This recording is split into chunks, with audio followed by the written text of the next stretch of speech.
नमस्कार दोस्तों, आप सभी को स्वतंत्रता दिवस के पावन पर्व की हार्दिक शुभकामनाएं। दोस्तों, हम सब जानते हैं अच्छी तरह कि भारत देश को आज़ाद कराने के लिए असंख्य हमारे वीर नायकों ने, पैट्रियट्स ने अपने जीवन का बलिदान किया।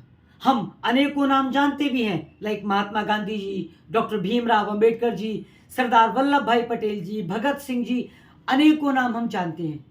लेकिन आप ये भी जानते हैं कि असंख्य ऐसे लाखों हमारे देश के शूरवीर अपने जीवन को न्योछावर कर गए भारत को स्वतंत्र कराने के लिए, लेकिन या तो हम उनका नाम तक नहीं जानते, और जानते भी हैं तो सिर्फ नाम जानते हैं, उसके अलावा उनके जीवन के विषय में हमारे पास जानकारी रत्ती भर भी नहीं है।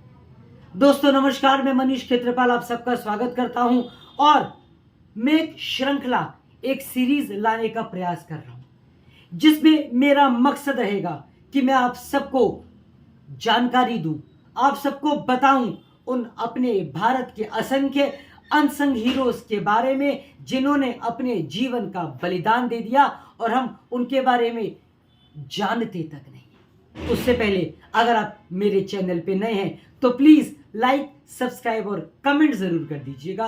और आइए जानना शुरू करते हैं। दोस्तों, हम सब सरदार भगत सिंह जी के बारे में जानते हैं कि उन्होंने 1929 में दिल्ली की सेंट्रल असेंबली में बॉम्ब फोड़ा था, जिसका मकसद किसी की जान लेना नहीं था, जिसका मकसद था अंग्रेजों के कानों को खोलना कि सुनो, अब भारत सक्षम है और भारत को छोड़ दीजिए। लेकिन उनके साथ जो दूसरे उनके साथी थे, जो मात्र 18 वर्ष की अवस्था के थे, जिनका नाम था बटुकेश्वर दत्त, सुना है नाम सबने। लेकिन उसके बाद दोनों को वहीं पर पकड़ लिया गया सेंट्रल असेंबली में, या ये कह सकते हैं कि दोनों ने अपनी गिरफ्तारी को स्वयं दे दिया। दोनों स्वयं गिरफ्तार हो गए। 2 साल उनके ऊपर कोर्ट केस चला। 1931 में 23 मार्च 1931 को सरदार भगत सिंह जी को फांसी दे दी गई। उन्होंने अपने जीवन की लीला को वहीं पर भारत माँ के चरणों में न्यौछावर कर दिया। लेकिन उनके जो साथी थे बटुकेश्वर दत्त, जिनका नाम वेल नोन है, आप सबने सुना है, उनके बारे में क्या वो आजादी का सूरज देख पाए थे? क्या वो जिंदा थे? अथवा उनके साथ क्या हुआ था? उस विषय में मैं आपको आज की अपनी सीरीज के पहले एपिसोड में एक शॉर्ट वीडियो के माध्यम से बताना चाहता हूं। चलिए शुरू करते हैं। एज आई टोल्ड कि जब ट्रायल चला, सरदार भगत सिंह जी को फांसी की सजा हुई, बटुकेश्वर दत्त जी को आजीवन कारावास की सजा सुनाई गई थी। उनको काला पानी की सजा मिली। इस दौरान जब उनको लाहौर भी भेजा गया, वो लाहौर की जेल में रहे, पटना जेल में रहे, दिल्ली जेल में रहे, ऐसे अनेकों जेल में रहे और उनको अंडमान की काल कोठरियों में सजाए काला पानी मिली। वो बड़े व्यथित थे, बड़े पीड़ा में थे कि यार मेरे साथियों को तो फांसी हो गई, मैं अपने जीवन का बलिदान क्यों नहीं कर पाया। तो भगत सिंह जी ने एक बार लेटर लिखा था और बोला था, सिर्फ मरना ही आज़ादी के मार्ग पर चलना नहीं है, तुम उस काल कोठरी में बैठकर अपने विचारों से, अपनी लेखनी से भी आज़ादी की अलग इन नौजवानों में, इन युवाओं में प्रेरित कर सकते। खैर, उन्होंने भगत सिंह जी की बात को माना। वो उन्होंने यातनाएं सही और 1937 में उनको रिहा किया गया। लेकिन अनफॉर्चुनेटली उनको जब रिहा किया गया तब वो ट्यूबरकुलोसिस नाम की बीमारी से ग्रसित हो गए थे। लेकिन जज्बा देशभक्ति का उनके अंदर कम नहीं हुआ। उन्होंने पुनः महात्मा गांधी जी के साथ अनेकों आंदोलनों में भाग लिया। उन्होंने भारत छोड़ो आंदोलन में भाग लिया और कुछ समय बाद उनको पुनः कारावास दे दिया गया। 4 साल पुनः वो कारावास में रहे। 1945 को वो रिहा हुए और खुशकिस्मत थे वो कि उन्होंने आज़ाद भारत के सूरज को देखा, उन्होंने खुले भारत में सांस ली थी। लेकिन उसके बाद क्या? उसके बाद दोस्तों मैं आपको 1947 से सीधा 1965 पर ले चलता हूं। उसके बीच में क्या हुआ, I will tell you later. तो 1965 में दिल्ली में ही, जहां पर उन्होंने, याद करो, सेंट्रल असेंबली में 1929 में बॉम्ब फोड़ा था, उसी दिल्ली में उन्होंने एक हॉस्पिटल में कैंसर की बीमारी से दयनीय अवस्था में तड़प कर अपने शरीर का अंत किया, अथवा कह सकते हैं उनका देहावसान हो गया था। तो दोस्तों 1965 में उनका देहांत हुआ, 1947 में देश आज़ाद हुआ।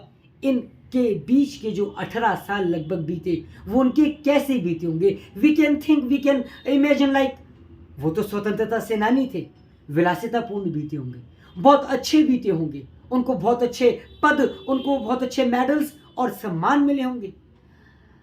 बस यहीं पे दोस्तों हम सब रॉन्ग हो जाते हैं, गलत हो जाते हैं। डू यू नो, उन्होंने अपने सर्वाइवल के लिए, सबसे पहले एक बात जोड़ दूं, जब देश आज़ाद हुआ तो उन्होंने पटना को अपना गृहनगर बना लिया, वो पटना में ही रहने लगे, लेकिन अपने सर्वाइवल के लिए उनको एक सिगरेट की कंपनी में, सिगरेट बनाने वाली कंपनी में एजेंट के तौर पर काम करना पड़ा था। दुकान दुकान जाके सिगरेट बेचा करते थे। कुछ समय तक उन्होंने दुकानों पर बिस्किट्स को बेचने का भी काम किया। कभी अलग शहरों में टूरिस्ट गाइड के रूप में लोगों को बताते थे कि भारत कैसा है। वो भारत का स्वतंत्रता सेनानी सड़कों पर टूरिस्ट गाइड के रूप में अपने घर को चलाने के लिए चल रहा था।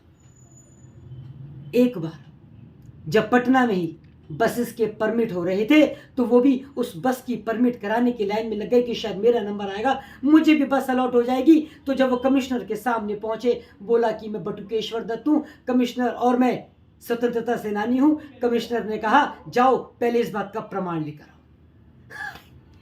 बटुकेश्वर दत्त को प्रमाण देना पड़ेगा कि मैंने भारत आजाद कराया है। खैर वो वहां से लौट आए, लेकिन जब माना कि तत्कालीन राष्ट्रपति डॉक्टर राजेंद्र प्रसाद जी को इसके बारे में पता चला, उन्होंने कमिश्नर को फोन किया। कमिश्नर ने स्वयं घर आके माफी मांगी कि साहब मुझसे गलती हो गई, मैं आपको पहचान नहीं पाया था। कारण यह है, मैं पूछना चाहता हूं कि हम सब पहचान क्यों नहीं पाए। ऐसी अवस्थाओं से गुजरते गुजरते 1965 जब वो दिल्ली के उस अस्पताल में अपने जीवन के आखिरी समय को बस गिन रहे थे, काट रहे थे, तो उनसे मिलने, उनके सिरहाने बैठने, उनको प्रेम और उनको दुलार देने सरदार भगत सिंह जी की माँ विद्यावती जी भी आई थी।